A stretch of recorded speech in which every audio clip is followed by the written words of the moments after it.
నమస్తే. ఇప్పుడు మీరు చూడబోతున్న వీడియో ఖచ్చితంగా మీకు ఉపయోగపడుతుంది, నచ్చుతుంది కూడా.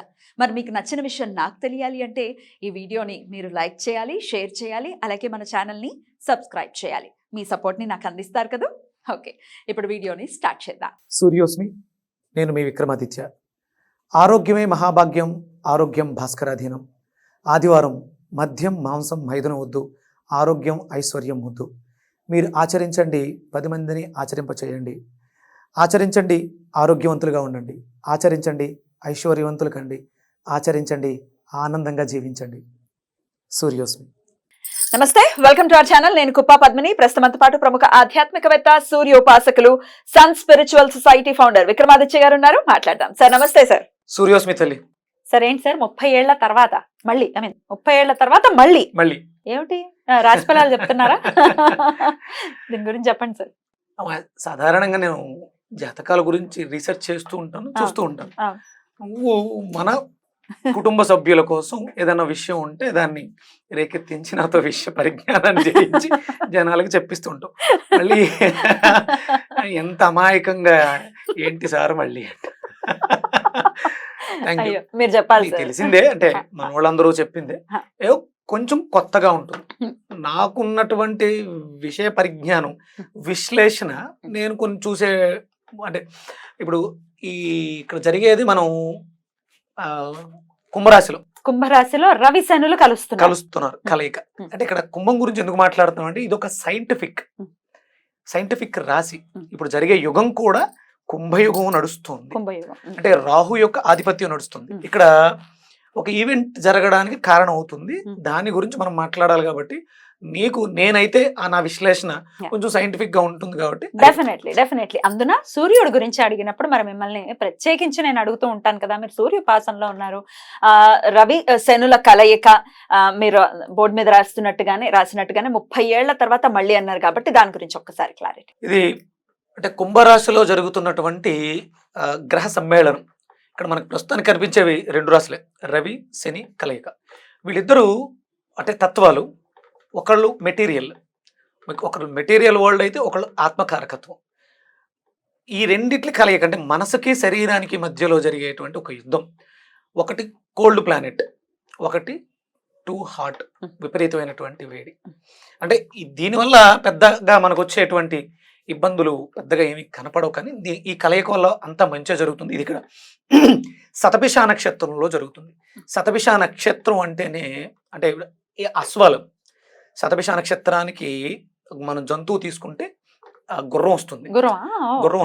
అలాగే మేషంలో ఉన్నటువంటి అశ్వని మగ గుర్రం, ఇక్కడ శతభిషంలో ఉన్న గుర్రం ఆడగుర్రం. అంటే అశ్విని దేవతలు కాబట్టి కలయిక జరుగుతుంది కదా.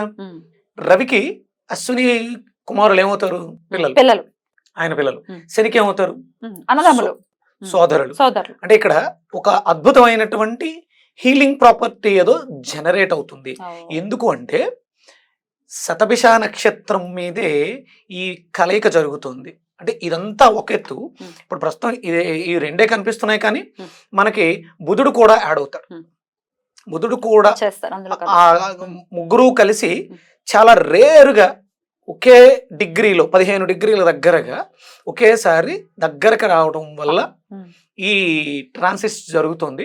దీని ప్రభావం మన మీద ఉండబోతుంది. అంటే గ్రహాలు వాటి తాలూకు ఇన్ఫ్లుయెన్స్, గ్రావిటీ. అంటే ఇక్కడ మనం 12 రాసులు తీసుకున్నాం, నక్షత్రాలు తీసుకున్నాం.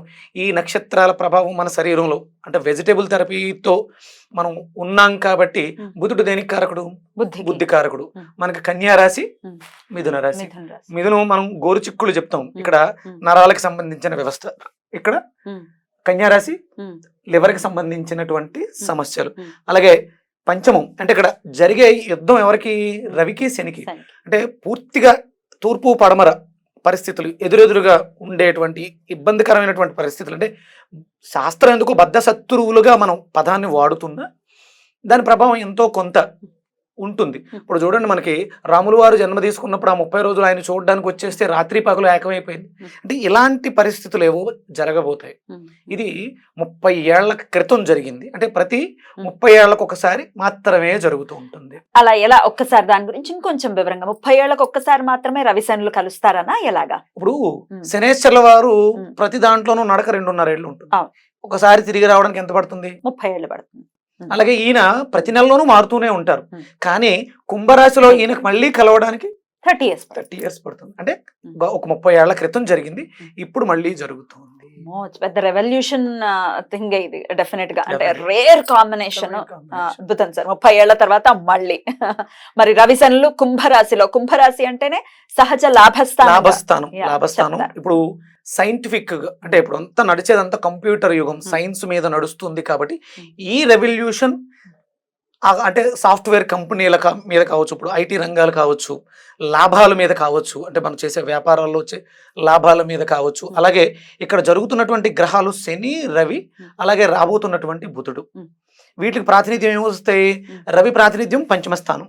అంటే ఇక్కడ పంచమం అంటే పుత్రస్థానం, ప్రేమ, ఎడ్యుకేషన్, ఇవన్నీ కూడా ఉంటాయి. దీని మీద ప్రభావం ఉంటుంది. అలాగే తృతీయ స్థానం విక్రమస్థానం. అలాగే ఇది నరాలకు సంబంధించినటువంటి వ్యవస్థ. బుధుడు బుద్ధికారకుడు.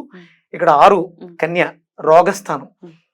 అంటే ఇవన్నీ కూడా ఎఫెక్ట్ అయ్యి, అంటే ఇక్కడ యుద్ధం జరుగుతుంది కాబట్టి కుంభరాశికి అధిపతి శని ఉన్నారు కాబట్టి శనికే ఆధిపత్యం. 10th, 11th, 3rd, 5th, 6th ఈ రాసుల మీద దాని ప్రభావం మంచు చెడులలో ఒకంత తేడాగా ఉండే అవకాశం ఉంది. అంటే ఇక్కడ సింహరాశి సింహలగ్నం, మిథున రాశి మిథున లగ్నం, కన్యారాశి కన్యా లగ్నం, మకర రాశి మకర లగ్నం, కుంభరాశి కుంభలగ్నం. ఈ లగ్న జాతకులు కానీ రాశి జాతకులకు కానీ దీని ప్రభావం మన మీద ఉంటుంది.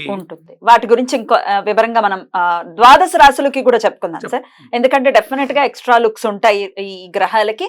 ఎలా ఉంటుంది ఈ కంజంక్షన్ అనేది ద్వాదశ రాశులకి చెప్పండి. వీటి గురించి ఇంకా ప్రత్యేకంగా ఎలాగో మన ఆర్డర్ లో చెప్పారు. ఇక్కడ మనం హీలింగ్ అన్నాం.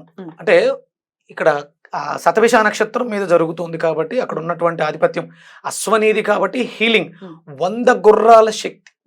అంత హీలింగ్ ఏదో జరగబోతుంది. మార్పులు సంభవిస్తాయి ప్రకృతిలోను, అలాగే వ్యవస్థలో ఉన్నటువంటి వ్యక్తుల మీద కూడా దీని ప్రభావం ఉంటుంది. ఎవరు భయపడక్కర్లేదు. కొంచెం జాగ్రత్తగా మనం చేసే పనులలో కొంచెం నిదానించుకుని ఆయా నక్షత్రాల వాళ్ళు, రాశుల వాళ్ళు జాగ్రత్తలుగా ఉండాలి. ఇది ఇప్పుడు ఈ కంజక్షన్ ఇంతలా జరుగుతుంది. ఇక్కడ రవిశనుల కలయిక ఒకటే జరుగుతుంది. అనుకోకుండా ఇక్కడ మనకి బుధుడు కూడా చేరుతున్నాడు. అంటే ఇప్పుడు ఇద్దరు ఎప్పుడు మనకి ఈ ఈవెంట్ 28వ తారీఖు ఫిబ్రవరి 28వ తారీఖు 3 గ్రహాలు కలిసి 15 డిగ్రీలు శతభిష నక్షత్రం మీద ఒకే లైన్ మీదకి రాబోతున్నారు. ఇక్కడ మనకి అంటే ఆ 15 డిగ్రీలు శతభిష నక్షత్రం 15 డిగ్రీల మీద 3 నక్షత్రాలు రావడం అనేది మళ్ళీ జరగదు. 3 గ్రహాలు రావడం అనేది ఆ నక్షత్రం మీద అన్ని దగ్గర డిగ్రీలు, అతి దగ్గరగా వస్తున్నారు. ఉంటాయి, కలయిక ఉంటుంది కానీ దూరంగా ఉంటే అంత ఎక్కువ ఎఫెక్ట్ ఉండదు. ఇది పెక్యులర్ కాంబినేషన్. రైట్. ఇంకాస్త వివరణాత్మకంగా ఇప్పుడు ఉంటుంది. ద్వాదశ రాశులకి కూడా ఎలాంటి ఫలితాలు ఉంటాయో ఇప్పుడు చూద్దాం. ఇక తులారాశి వారికి ఈ పెక్యులర్ పీరియడ్ ఎలా ఉండబోతోంది సార్? ఈ తులారాశి వాళ్ళకి ఎఫెక్ట్ మనం వెనకాల చూసుకుంటే 12వ స్థానం అవుతుంది, వ్యయ స్థానం అవుతుంది. ఇక్కడ నుంచి తీసుకుంటే 1, 2, 3, 4 చతుర్థం, అలాగే పంచమం, 6, 7, 8, 9 భాగ్యస్థానం, అలాగే మనం చెప్పుకున్నాం 12వ స్థానం. అంటే తులా వాళ్ళకి 4, 5, 9, 12 యాక్టివ్ అవుతున్నాయి. చాలా జాగ్రత్తగా కేర్ఫుల్గా ఉండాల్సింది. ఎందుకంటే వ్యయస్థానంలో కేతు ఉన్నాడు.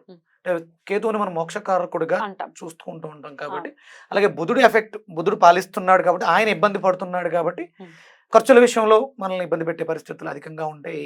అస్తవ్యస్తంగా ఉంటుంది, మానసికంగా చాలా ఇబ్బందిగా ఉంటుంది, మనసు చంచలంగా ఉంటుంది. దేవుడు ఉన్నాడా లేడా అంటే కేతువు కదా మోక్షస్థానంలో ఉన్నాడు. అయితే అతిగా చింతన ఎక్కువైపోతుంది, వైరాగ్య చింతన తీసుకొచ్చేసే పరిస్థితులు అధికంగా ఉంటాయి.